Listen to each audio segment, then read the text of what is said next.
All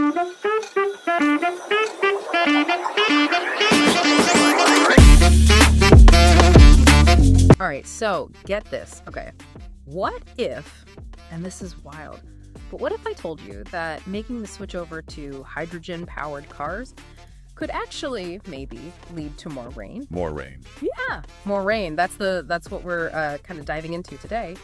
And it all started with this, well, it wasn't a study, but this article from Spain. Okay. The title, it's in Spanish, but it translates to something like, hold on, I wrote it down. The economics of hydrogen can make it rain more. Interesting. Yeah. So obviously we had to, Had to find out more. we had to see what that was about. And basically what we're going to try to do today is unpack this whole hydrogen cars rain connection. That's good. So the article starts with this idea that planting trees, which everyone thinks is a good thing, right? Yeah. Well, Planting trees can actually increase rainfall locally. Yeah. And this is where it gets interesting, right? Because we all kind of know about the water cycle from, like, grade school science class. Evaporation, condensation, all that. Exactly.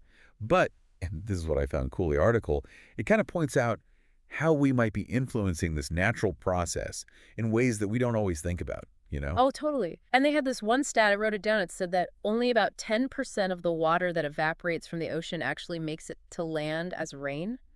Yeah. The rest just falls right back into the sea. Huh. So what you're saying is that land-based evaporation is, like, a way bigger deal than we think. Yeah. And if we start, I don't know, messing with that, who knows what could happen. That is a really good point. And that's where I think this whole hydrogen car thing comes in. Okay, I'm with you. Because their only emission is water vapor. Right. So they're like, what, little trees driving around? Basically. Yeah. They could be adding to that short cycle that we were talking about, but on a huge scale. And the article, it actually, crunched the numbers on this. Oh, wow. Really? Yeah, so they said if even just 10% of the cars in Spain switched to hydrogen power, Okay. that would add 4.4 million cubic meters of water vapor to the atmosphere every year. Wow.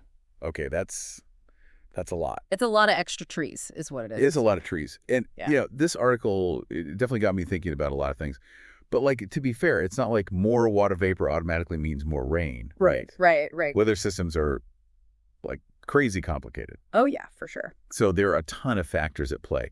But what if shifting around where all that water vapor is actually does something? Like, what if it does change rainfall? That's a good question. And that's a question that I think is worth, thinking about. Yeah, absolutely. And you know what else?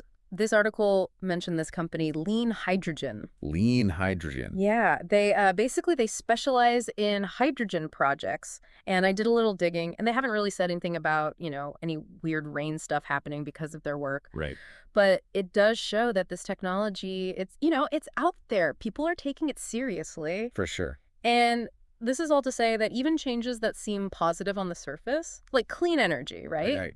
There can be consequences that we just don't expect. Absolutely.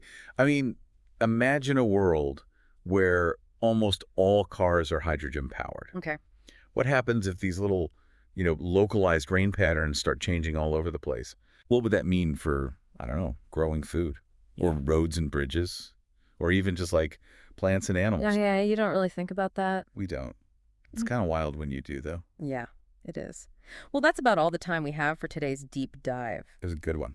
It was. We'll be back next week with another deep dive into something else that makes you go, hmm.